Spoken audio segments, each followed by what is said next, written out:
So glad to be part of this team and glad to interact with you all. Everyone was talking about the future of work, and we all understood that the future of work is so unpredictable. And the one thing that we can predict about the future of work is that we cannot predict much about that. And in the midst of all this turmoil and chaos, it's so important that we carry a sound mind in our sound body. And about mental health during these changing times, I just want to focus some things on stress management and what is stress and how people tend to get stressed out so easily, and how we can easily, with simple tips, can manage stress very effectively. Of course, if needed, we can proceed on to take professional help and all. But at the same time, if we can understand something about the working of our mind, how our thoughts, emotions, and our behavior are interconnected, we'd be able to manage much of the distress and the stress that we are going through. Stress, more simply, I usually, when I communicate with my clients, even the very uneducated ones also, I try to define stress in the most simplistic manner. Just like I tell them, suppose if you're carrying a burden upon your head, you feel a pressure upon your whole body, So like that, then I say the stress is what we call as the pressure upon your mind. It's just like the burden upon our mind, just like the burden upon our head. The stress is like a burden upon our mind, and it can be due to problems in life. And of course, genetic factors are there for the development of these mental health problems and all. But environmental factors, mainly stress, play a crucial role, is what all the research says. So these problems in life can be either problems in your own life, failures in your own life. In our context, it can be failures in our workplace, that you are not able to achieve results as much as you desired or targeted or anything like something like that. Failures in your own life, or it can be due to how other people, it can be problems from other people. So other people behaving in a manner that you do not like, either they do not behave in a manner that you like, or they behave in a manner that you do not like. Understood. So it can be from circumstances. So either in problems in our own life, from other people, from other circumstances. Even circumstances also two ways. Some things that we expect do not happen. Some things that we do not expect happen. Just like, even for this Zoom webinar itself, something that it took time for us to enable the chat for everyone. Something that we did not expect to happen suddenly happens. So actually, yeah. So from circumstances, from people, somebody didn't turn up on time. So, stress can be like that. Or it can be failures in our own life, our own mistake. We did some mistake. So something like that. All this can cause much stress in our system. And so to elaborate on all these three factors, it can be fights within the family, outside the family, simple, very plain terms I'm telling, which we all can relate with. Financial problems, which is very real, debt, loan. It can be loss in business or loss of a reputation. That is, we fail miserably somewhere, or some mistake in our personal life, in our public life. Loss of property, loss of relationships, loss of this love affairs, love relationship, and so many things like that. And failures in studies, job, failures in competition, failure in election, etc., etc. It is unending. It can be disease or death among our family, friends, relatives, others. Even when celebrities die, people are stressed out. Even when their close ones die, they are stressed out. Work overload at home, work overload at the place of work, and no rest. And it can be, and even unemployment, of course, is another part of the stress. Actually, people do not have any work to do. That is also stressing them out. And then this at the workplace also, many stressful things are there. Labeling at workplace, what they call gaslighting. They are labeling your manager or colleagues as, oh, he's a bipolar, he's a schizophrenic, that's why he's behaving like that. That kind of labeling at workplace. And all this can, results in much stress in our system. And I was telling about this interrelationship between thought, emotion, and behavior, what we call as cognitive triangle, which is the very crux of cognitive behavior therapy by Aaron Beck. And personally, I have found this cognitive triangle very useful to simply explain how these mental health problems results and how we can tackle this stress. This simply explains these thoughts, emotions, and behavior. That interrelation simply explains the working of our mind and how we behave many a time. All of us actually has faced all these, or some of these stressful factors in our life, but all of us need not be stressed out. Why? Because many of us come out of this difficulty through faith, hobbies, support from our family, friends, like that. But what happens is that some people keep on thinking negatively. So if we look at this cognitive triangle, here the thought is there. So here I can draw negative life events. If I draw a square here, negative life events, and there is an arrow here, and there is genetic factors also playing. I can draw a small triangle here, genetic factors also here. So genetic factors are there, but when these negative life events happen, of course, actually it is natural that we tend to think negatively. That means actually I'm a failure, I cannot succeed, I cannot make it, it is too much for me, better I quit, or better I end my life, better I kill the person who caused this trouble. So like that, people tend to think negatively. And when they keep on brooding over this negative pattern of thoughts, when they keep on entertaining this negative pattern of thoughts, what happens is that there would be some maladaptive neurochemical changes in our brain, and that will be reflecting as negative emotions like sadness and anger and frustration. And that can reflect in our body. I should draw one another arrow here and say as bodily symptoms, like it can manifest as palpitation, increase in heart rate when you are angry, or it can be some headache.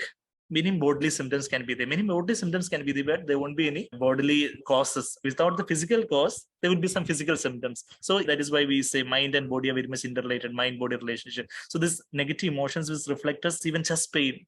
Or, you feel that you're going to you're having a heart attack, but actually you're having only a panic attack. So, or it can be, you feel that you're, paralyzed. Or it can be just a somatoform symptom, or it can be just a dissociative symptom in psychiatric terms. And also this negative emotions can reflect in your body as many physical symptoms.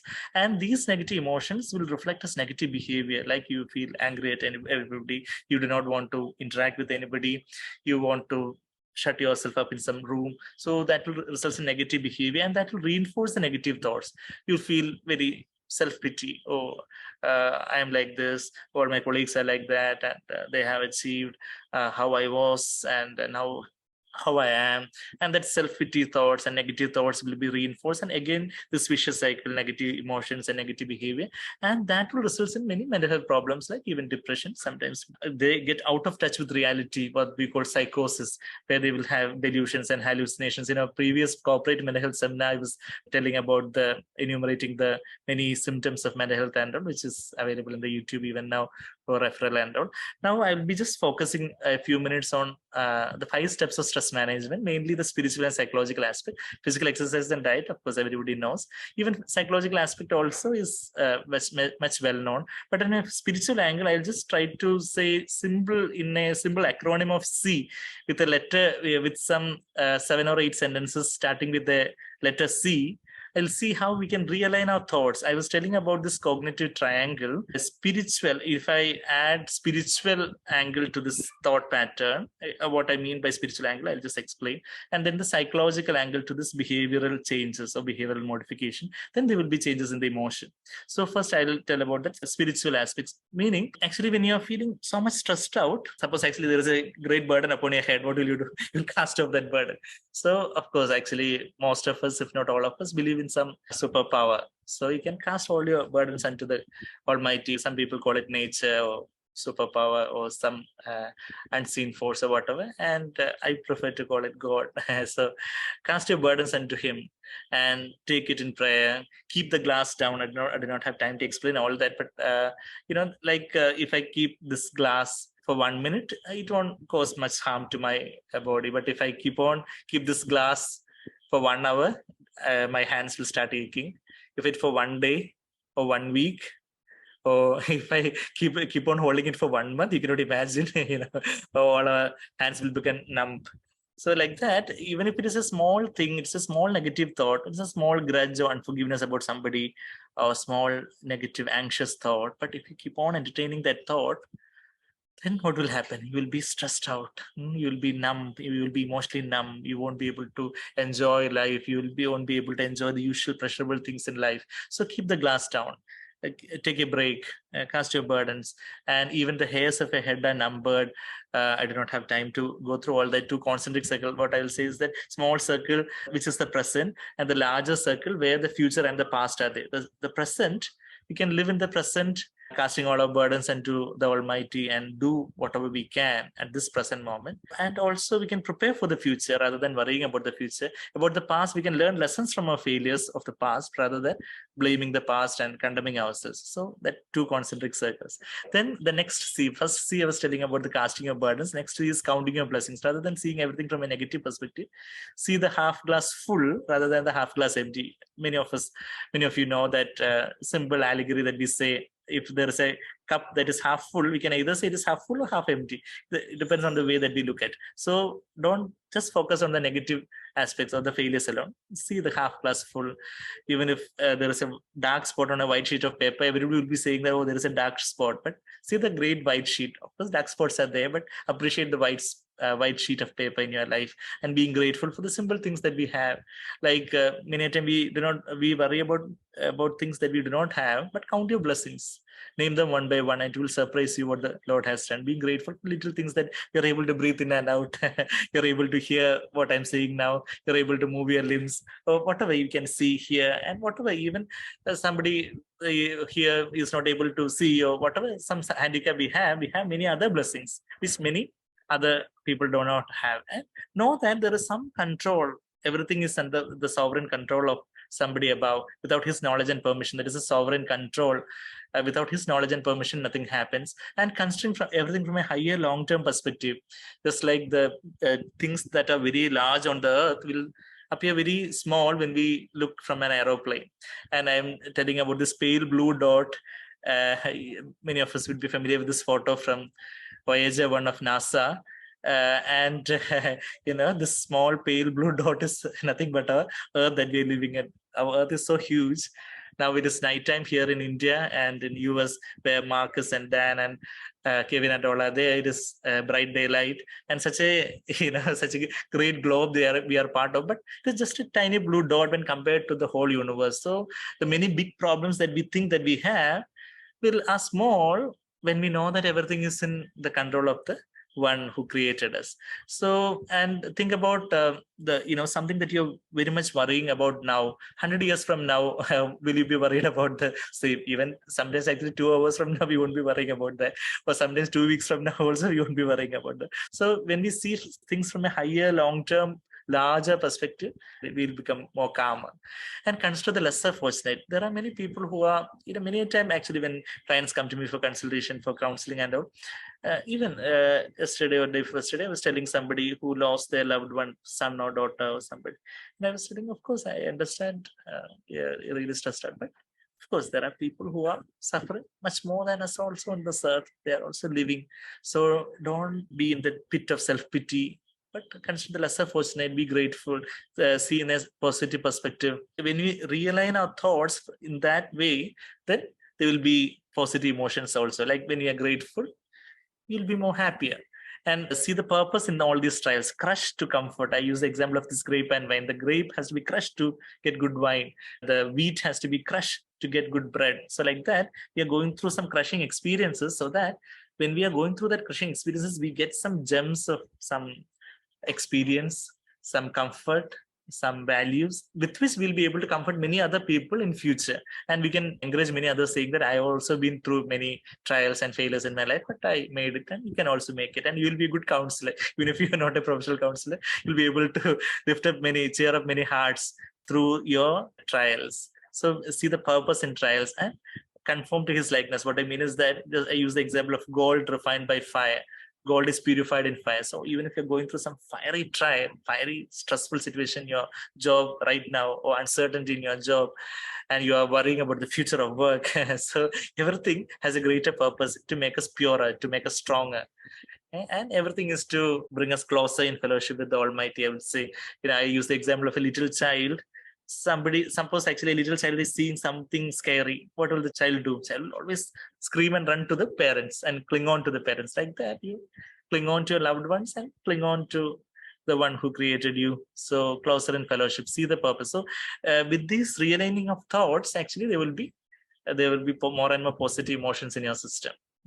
And try it out, and you'll understand. Now I am focusing on in the next few minutes about the behavioral way in which we can manage stress, which we all know, hobbies, whatever be that, even in time with nature, gardening, embroidery, music, good books, and taking a break from a busy work schedule. Acknowledge our limitations, appreciate joint efforts, getting help when needed, delegating tasks to others when we can, and having good friends and guide and mentor whom we can ventilate and tell everything, and keep our minds engaged productively. That means actually idle mindset reverse workshop. If you are not doing anything, the thoughts of worry will keep barging into your hearts. But rather, keep your mind engaged productively, either with your work or with your hobbies or with your connections or whatever.